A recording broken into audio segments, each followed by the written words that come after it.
Buenas tardes, días, tardes, chicos. Espero que se encuentren bien. Bueno, pues por medio de esta grabación vamos a trabajar el tema que, que nos tocaría ver en esta sesión, que sería sobre el paradigma educativo que habla sobre el humanismo, ¿sale? Acuérdense que hemos hablado en las teorías del aprendizaje o teorías pedagógicas. Hemos visto algunos paradigmas que son importantes y relevantes para la educación. Uno de esos, ustedes recordarán, el paradigma del conductismo, en el cual nos dice pues, que el ser humano responde a ciertos estímulos que puede tener a su alrededor. ¿Recuerdan aquel teórico que era Pavlov, que nos decía que el conductismo o el ser humano, el individuo, respondía a estímulos favorables o estímulos ambientales que propiciaban una respuesta? En este caso, él lo comprobó con el estímulo del sonido, del aroma de la comida hacia un perro. ¿Y qué propiciaba estos estímulos? Bueno, pues que el perro salivara y aprendiera que a ciertos estímulos iba a tener una recompensa. ¿Sí?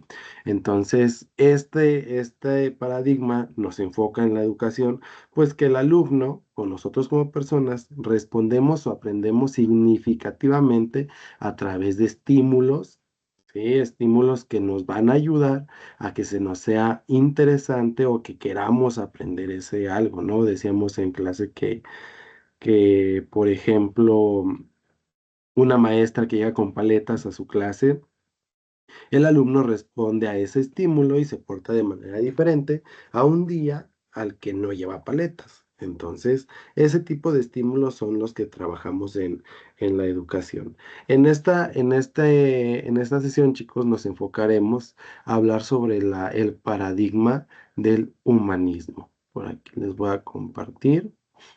¿Qué es el paradigma del humanismo? Bueno, o el paradigma humanista, así como nosotros vimos que hay esa corriente conductista que provoca un estímulo-respuesta que la propone Pavlov principalmente, pues hay otros teóricos que dicen que además de ser un individuo razonal, que trabaja por medio de estímulos, ¿sí? O que responde por medio de estímulos, pues el paradigma humanista postula otra cosa y mira al ser humano o al individuo por medio o debajo de otra lente, ¿sí? ¿Qué es lo que nos postula este paradigma humanista? Bueno, pues vamos a conocer un poquito de sus antecedentes. Pues en 1950 predominan dos paradigmas psicológicos, ¿se acuerdan? Uno que es el conductismo, ¿sí? Que es la determinantes conductas a ciertos ambientes de la conducta, o que podemos cambiar la conducta por medio de diferentes estímulos. El psicoanálisis, ¿sí? Que es el análisis de la problemática del inconsciente y con los instintos biológicos influyen en el desarrollo psíquico. ¿Sí? Pero también tenemos a la psicología humanista, que es una alternativa de estas dos posturas psicológicas. ¿Cuáles son los dos principales autores que tenemos en este paradigma? Bueno, pues tenemos a Maslow, que es conocido como el padre del movimiento, y tenemos algunos otros. Entre ellos tenemos a uno de los más representativos. Tenemos por ahí a Rogers, ¿sale? Que más adelante vamos a ver un poquito más sobre Maslow. Pero, ¿qué es lo que propone este paradigma? Bueno, nos dice que el principal campo de estudio es la psicología clínica de la educación o en el trabajo. No en todos los lugares vamos a poder aplicar el estilo o la teoría humanista, sino que vamos a ponerlo desde un punto de vista, de una rama de la psicología, pero dentro de la psicología clínica, ¿sí? En la educación, el tipo de educación que le estamos dando y cómo se puede comportar en el trabajo. Bueno, nos dice que los psicólogos humanistas estudian o van basados en el estudio integral de la persona. ¿Qué quiere decir esto? A diferencia de Pavlov, en el conductismo, Pavlov solamente estudiaba los estímulos-respuesta, ¿sale? O estudiaba, por ejemplo, solamente qué pasaba si tenía una señal por medio de un sentido. Aislaba ciertas cosas de las personas. ¿Qué llega a cambiar el humanismo o el paradigma humanista? Que vea a la persona o al individuo como algo integral. ¿Qué es eso? Pues que es un todo. No deja de lado la parte mental, psicológica, psíquica, física, mental, biológica, sino que lo estudia en una totalidad. Por eso dice que es una persona integral, íntegra, que todo lo compone a una sola. La personalidad humana es una totalidad en continuo desarrollo. Para comprender a la persona se debe estudiar el contexto interpersonal y social. Además de estudiar a la persona en conjunto individualmente, la estudia de manera o estudia lo que hay alrededor de su persona o alrededor de ella. No solamente se encarga de ella misma. ¿Se acuerdan que ahí Pablo en el experimento del perrito lo aislaba? Primero lo aislaba en una jaula y hacía ciertos estímulos y respondía a sus estímulos. Pues ahora en el humanismo, bueno, pues lo deja ser como él quiere, pero en el lugar donde él quiere y ve cómo reacciona. El humanismo se inserta en las corrientes filosóficas interpretadas por la naturaleza, la, ex- la existencia humana como el existencialismo y la fenomenología. Bueno, en aquel existencialismo que nos decía, bueno, ¿y si existo o no existo? ¿Soy o no soy? O los fenómenos, ¿sí? En la fenomenología. Se refiere no a los fenómenos físicos, no, sino a los fenómenos naturales. ¿Por qué pasa esto? ¿Por qué pasa aquello? ¿Hay alguien más o por qué sucede? ¿Hay algo que trasciende o que nos ayuda a hacerlo? Esa fenomenología pues va a ayudar al humanismo para poder comprenderlo. ¿Qué es lo que, qué es lo que proponen estas dos ideas del existencialismo y fenomenología? Bueno, pues que el humano en la primera crea su personalidad mediante las elecciones de toma ante dilemas que se le presentan en la vida. O sea, ¿qué quiere decir? Pues que el ser humano hace aquello que él crea pertinente a su existencia, dependiendo de lo que esté viviendo. Y en la fenomenología o el aspecto fenomenológico, el humano se coincide mediante sus propias percepciones subjetivas y no responde a un ambiente objetivo. Así, para estudiar al otro es necesario comprender su problemática desde un punto de vista, ¿sale? Entonces, yo debo descomprenderme primero a mí para después poder ver lo que está pasando con los demás. Bueno, esas son las vertientes que explica la fenomenología y el existencialismo, pero ¿para qué nos ayudan al humanismo? Bueno, pues se acuerdan que el humanismo dijimos que integra o que ve a la persona integralmente, ¿sí? Entonces, pues no puede estudiar a otra persona si tú mismo no te sabes estudiar. Algunos postulados fundamentales de los humanistas, y aquí vamos a ver la diferencia entre un conductista y un humanismo, si una humanista es la siguiente: el ser humano es una totalidad que excede la suma de sus partes. ¿Qué quiere decir? Pues que el humano puede ser más allá de lo que es esencialmente, ¿sí? No solamente es un cuerpo físico, una mente, sino que ese cuerpo físico, esa mente va a poder sumarse para llegar más allá. El hombre posee un núcleo central estructurado, además de que el hombre es un ser en un contexto humano. Sí, ¿qué quiere decir? Que ese contexto humano, pues sus decisiones o lo que está aprendiendo, lo que está tomando como decisiones, pues lo toma en base a la humanidad, a lo que ha visto. Y por último, el hombre tiene facultades para decidir. ¿Qué diferencia tenemos aquí en esta última? Por ejemplo, en el conductismo, el ser humano no decide qué aprender. ¿Sale? Sino que dice, bueno, pues están tocando una campana, yo aprendí que me tengo que parar. Bueno, y así lo hago repetitivamente, repetitivamente, repetitivamente hasta que lo aprendo. Ah, pero ¿qué pasa ahora? en el humanismo? Bueno, pues que si suena esa campana, yo decido si lo hago o no lo hago. Si creo que es importante para mí, porque como ser humano soy un todo y no solamente soy una máquina que repite las cosas, sino que lo tener para mí, ¿sale? Ok, este, qué es lo que tenemos aquí en este enfoque? Bueno, cuando llegamos al enfoque humanismo y lo aplicamos en la educación, ¿sale? Lo aplicamos en la educación, pues nos damos cuenta que los currículums educativos no toman en cuenta a los estudiantes como personas, ¿sí? Que desarrollan su propia personalidad. Entonces, ¿qué es lo que pasa? Que este modelo del conductismo pues nos lleva a un fracaso académico y socialmente. ¿Por qué? Porque a un niño que no le gustan las matemáticas con la educación conductista, pues lo hacían forzosamente a querer estudiar matemáticas, cuando lo iba a llevar a cabo porque no es parte de él. Entonces, en este sentido, el clima de descontento que es igual al contexto propio de las primeras aplicaciones de la psicología humanista en la educación, pues nos van a llevar a ver que al momento de que el ser humano decide qué aprender, pues va a tener un mejor aprendizaje. El enfoque humanista en la educación integral del desarrollo de la persona, o sea, hace la autorregulación o la autorrealización y en la educación de los procesos afectivos. ¿Qué quiere decir? Pues que anteriormente, pues un ser humano, ¿sí?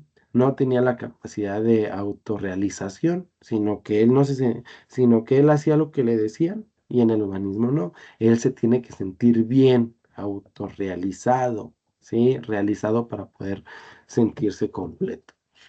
¿Qué es lo que tenemos en esto? Bueno, en la enseñanza, la educación debe ayudar a los alumnos a decidir lo que son y lo que quieren llegar a ser. ¿Sale? Súper importante lo que son y lo que quieren llegar a ser.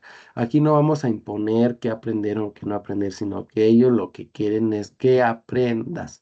¿Vale? Pensando en sus, obviamente, todavía en sus necesidades. Pongan mucha atención a esta palabrita necesidades, porque además Maslow, ¿sí? Tiene una pirámide que ustedes a lo mejor han escuchado que se llama la pirámide de las necesidades humanas y que se divide en cinco y ahorita las vamos a analizar y es parte de lo que vamos a trabajar presencialmente. Todos los humanos son diferentes y los ayuda a ser más como ellos mismos y menos como los demás, ¿sí? El humanismo nos dice que no hay personas que aprendan igual. El humanismo nos dice que no hay personas que sean iguales o alumnos que son iguales o que aprendan iguales o que empiezan igual, o que aprendan igual, perdón, sino que cada una de las personas aprendemos de diferente forma. Sí, de diferentes formas y que al tratar de hacerlos iguales a los demás, pues llevamos a un fracaso, como lo vimos hace un ratito, ¿verdad? Ayuda al estudiante a explorar su persona y los significados de su experiencia y no formula de manera y no formulada de manera predeterminada. ¿Qué quiere decir, chicos? Que esta corriente pedagógica nos dice, a ver, yo ya sé esto, pues a raíz o en base de lo que sé, pues voy a hacer o voy a ver de lo que yo ya experimenté para poder trabajarlo o para poder tenerlo en cuenta para mi propio aprendizaje significativo o un aprendizaje significativo en todo este sentido, ¿sale? ¿Qué es lo que tenemos más adelante? Bueno, pues frente a la educación tradicional, a diferencia del conductismo, la enseñanza directa y rígida determinada por un currículum y el profesor tiene el papel principal. Los humanistas, ¿qué hacen? Bueno, promueven una educación centrada en el alumno y la enseñanza es flexible y abierta. ¿Se acuerdan que por ahí vimos un video? No recuerdo si fue con ustedes, si no lo vamos a ver el sábado, donde una maestra decide, ella propone el tema y ayuda o deja a los alumnos a que ellos decidan de qué manera aprender. ya sea cantando, bailando, jugando, y el principal actor de ese aprendizaje, ¿quién es? El alumno. El maestro solamente queda como guía y que además el currículum queda flexible, o sea, hace que puede cambiar en el momento que el maestro o el alumno lo determine. Bueno, ¿qué metas tenemos en la educación humanista? Bueno, pues desarrollar la individualidad de las personas, ¿sí? Nadie somos iguales. Apoyar a los alumnos a reconocer como seres humanos únicos, ¿sí? No solamente por decirles en la parte humanista que son seres humanos únicos, pues les vamos a decir que ellos pueden hacer lo que ellos quieran, ¿verdad? O que otra persona por ser diferente a ellos va a estar mal. No, al contrario, sino que debemos de tener tenemos de tener las pautas para poder aceptar y ayudar a los demás, a las demás personas que nos rodean. Y nosotros como docentes, pues somos partes fundamentales de esto. Pues contribuimos a que desarrollen sus potencialidades. Decíamos en las sesiones anteriores, bueno, pues si a una persona le gusta cantar, pues yo la voy a potenciar en la parte de cantar, no porque sea mala en matemáticas y porque sea buena cantando, le voy a mandar a hacer clases de matemáticas, ¿verdad? No, sino al contrario, que debemos de tener un enfoque en el cual todos podemos contribuir y crecer como personas, seres humanos de manera íntegra. Además, uno de los objetivos de los humanistas o del paradigma humanista es centrarse en el crecimiento personal, fomentar la originalidad, creatividad y la imaginación de los estudiantes, promover experiencias de influencia recíprocas entre los estudiantes, provocar sostenimientos positivos acerca de las asignaturas y aprender contenidos vinculados a aspectos cognitivos y vivenciales. ¿Qué quiere decir esto? Pues tanto lo que pensemos de manera razonal o cognitivamente, pues lo tenemos que aplicar de manera práctica, que nos ayude y que nos ayude a realizarnos como personas. El alumno, fíjate bien, el alumno aquí a diferencia del conductismo, ¿sí? De la diferencia del conductismo, ¿te acuerdas que decíamos que el conductismo, el alumno, pues no tiene ninguna voz ni voto, él hace lo que le dice el maestro y lo repite? En el conductismo, bueno, el alumno cambia. En el humanismo, el alumno cambia. ¿Qué es lo que quiere decir? Bueno, que ahora el alumno es un ente individual único y diferente a los demás, ¿sale? Por eso la importancia de conocer los estilos de aprendizaje. Es un ser con iniciativa y con necesidad de creer, capaz de autodeterminarse y solucionar problemas creativamente. El alumno tiene que detonar su inteligencia y su creatividad para poder sobresalir de los demás.